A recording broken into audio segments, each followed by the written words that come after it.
Good morning, this is Dr. Alan Yim. In this video, I'm going to be talking about root position part writing with a root that doesn't move.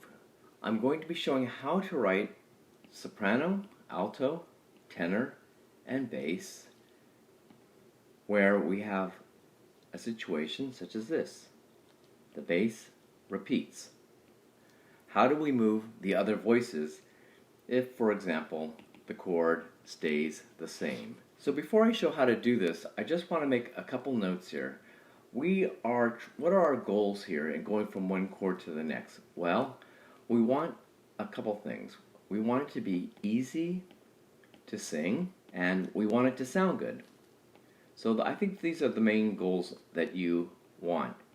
So the easy to sing part in general means use mostly steps or keep common tones. Now, if you have the same chord, you could of course repeat it, but that's trivial. We're talking about trying to get from one chord to a new chord. And to make it sound good, we have to watch the spacing. We have to double the right part. And since we're in root position, we are going to always double the root. We want the harmony to sound clear and understandable. So by doubling the root, the listener can tell what chord it is that they're hearing. And when I say watch the spacing, I mean there's not more than an octave between the upper adjacent voices, and we could be aware of whether it's open or closed. And we want to kind of group the notes closer in the upper voices closer to the top. So don't put the voices, say the tenor, very close to the bass, and then have the alto and the soprano far away, unless you want a special effect. So typically the upper voices are closer together, the bass can be any distance. So here's a C major chord in 4 parts: soprano, alto, tenor, bass. Note the direction of the stems and what staff they're written in. Soprano and alto go in the treble, always. The tenor and the bass go in the bass clef, always. Notice the tenor. I'm trying to make the ledger line about the same distance. I don't want to put it in the middle like this because that's hard to read. Okay, so we're going to put it, hopefully that's close enough. Now, when I go to the next chord, here's the rule. Arpeggiate. So arpeggiate just means move the voices within the chord.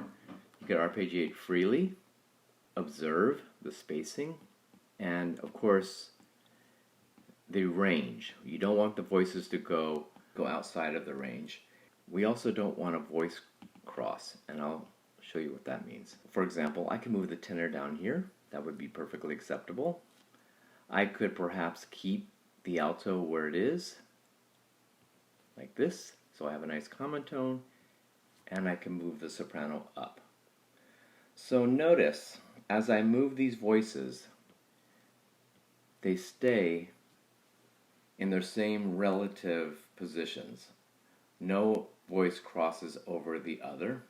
So let me show you some things you're not supposed to do, and then we'll try out some other things. Again, it's nice to keep one or two common tones, because what this does is it acts as an anchor. So you see this common tone in the alto, and the bass, of course, is not moving. And that helps to keep the tuning and to make it easy to perform while the other voices move.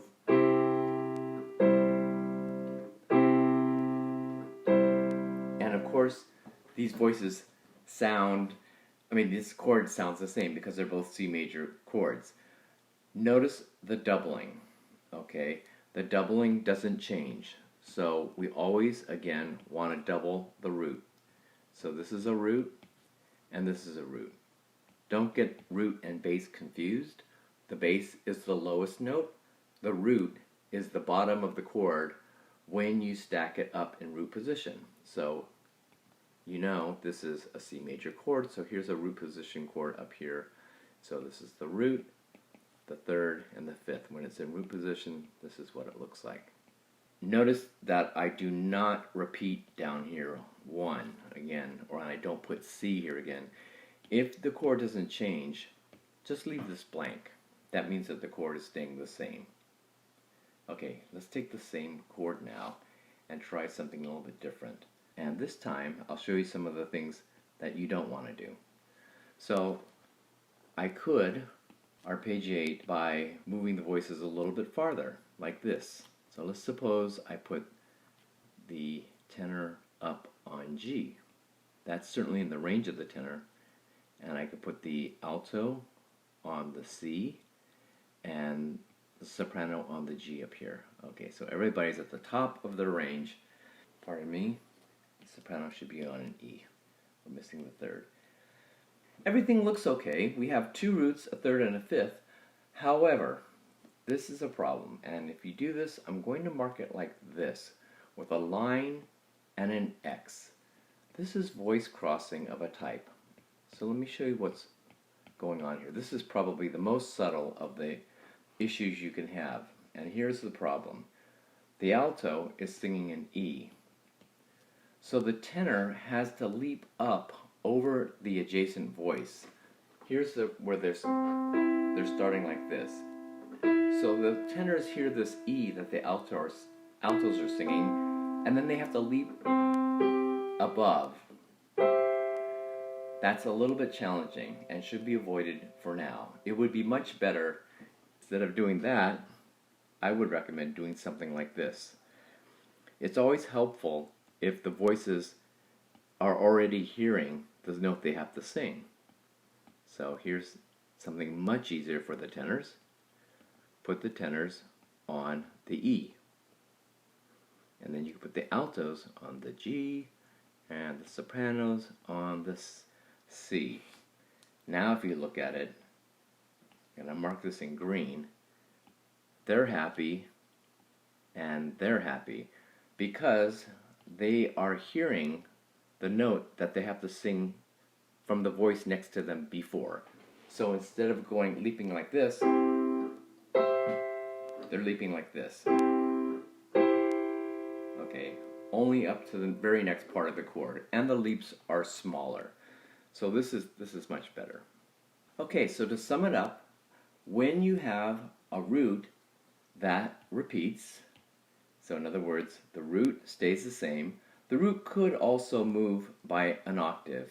When you move the other parts of the chords, you can arpeggiate the notes to any other part of the chord, but you must make sure that the second chord has two roots, a third and a fifth, or possibly three roots and the third. You can leave out the fifth if you need to. You don't cross over any of the adjacent voices, and you observe the spacing. You don't create a spacing error by moving the voices. Now, because every voice will leap when you move it in order to keep the same chord, you do have to be careful that you don't create more than an octave between the alto and the soprano, or the tenor and the alto. Again, the bass can be any distance from the chord. That's it for this video. Go and practice, and I'll see you in the next one when we talk about the root leaping a fourth or a fifth. Thanks for watching.